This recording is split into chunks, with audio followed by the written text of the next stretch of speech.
നമസ്കാരം. വിദ്യാഭ്യാസത്തിനും ദാരിദ്ര്യ നിർമ്മാർജ്ജനത്തിനും സ്വാതന്ത്ര്യത്തിനും എന്ന പേരിൽ എയ്ഡ് വിവിധ രാജ്യങ്ങളിലേക്ക് അമേരിക്കയിൽ നിന്ന് ഒഴുക്കിയ ഫണ്ട് മുഴുവനും ദുരുപയോഗം ചെയ്യപ്പെടുകയായിരുന്നുവെന്ന് റിപ്പോർട്ടുകൾ.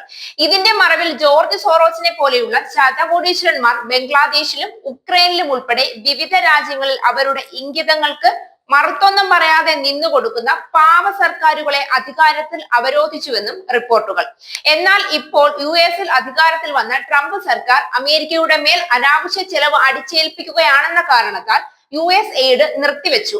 അവർ നടത്തിവന്ന എല്ലാ സഹായങ്ങളും തന്നെ നിർത്തിവെച്ചിരിക്കുകയാണ് ഇപ്പോൾ ട്രംപ്.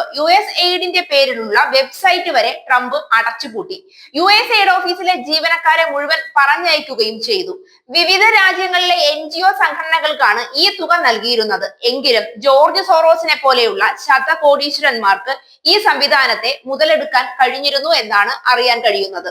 വിവിധ രാജ്യങ്ങളിലെ രഹസ്യങ്ങൾ ചോർത്താനും നിലവിലെ സർക്കാരുകളെ അട്ടിമറിച്ച് പാവ സർക്കാരുകളെ അധികാരത്തിൽ കയറ്റാനും ജോർജ് സോറോസും ഡീപ് സ്റ്റേറ്റും ഈ ഫണ്ട് ഉപയോഗിക്കാറുണ്ട് എന്നുമാണ് അറിയാൻ കഴിയുന്നത്. അവർക്ക് ഇഷ്ടമുള്ള NGO-കൾക്ക് ഈ ഫണ്ട് വഴിതിരിച്ചു വിടാറുമുണ്ട്. ജോർജ് സോറോസിന് തന്നെ 100ഓളം രാജ്യങ്ങളിൽ സ്വന്തം NGO സംഘടനകൾ ഉണ്ട് എന്നിരിക്കെ NGO സംഘടനകൾക്ക് കിട്ടുന്നത് എന്തും ചെന്ന് വീഴുന്നത് സോറോസിന്റെ മടിത്തട്ടിലേക്ക് തന്നെയാണല്ലോ.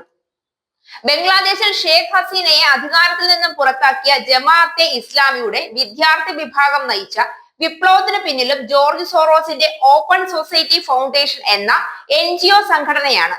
അതുപോലെ ഉക്രൈനിൽ സെലസ്കിയെ അധികാരത്തിൽ കയറ്റിയതും ഡീപ് സൊസൈറ്റി ആണെന്നും ട്രംപ് ആരോപിക്കുന്നു.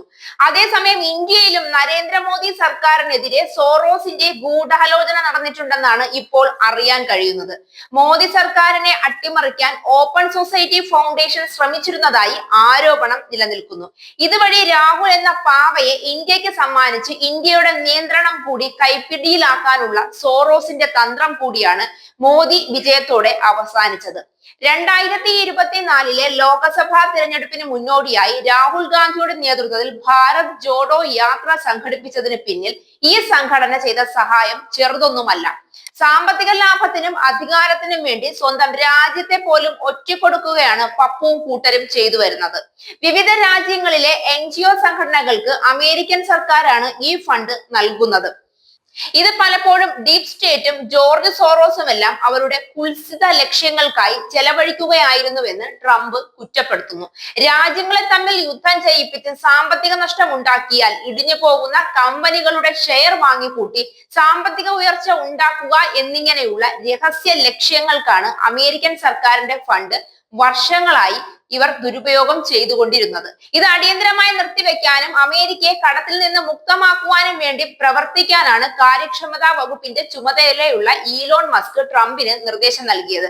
ഇതനുസരിച്ചാണ് ട്രംപ് അതിവേഗം എയ്ഡ് സംവിധാനം അടച്ചുപൂട്ടിയത്. മുസ്ലിം ഭൂരിപക്ഷമുള്ള രാജ്യങ്ങൾക്ക് സാമ്പത്തിക സഹായം ചെയ്യുക വഴി എന്താണ് ലക്ഷ്യമിട്ടത് എന്ന് കൊച്ചുകുട്ടികൾക്ക് പോലും മനസ്സിലാകും. സാമ്പത്തിക സഹായം ചെയ്തും മുസ്ലിം രാഷ്ട്രങ്ങളെ ശക്തിപ്പെടുത്തി ആയുധമായി ഉപയോഗിക്കാനുള്ള ഗൂഢലക്ഷ്യമാണ് ഇതിന് പിന്നിൽ.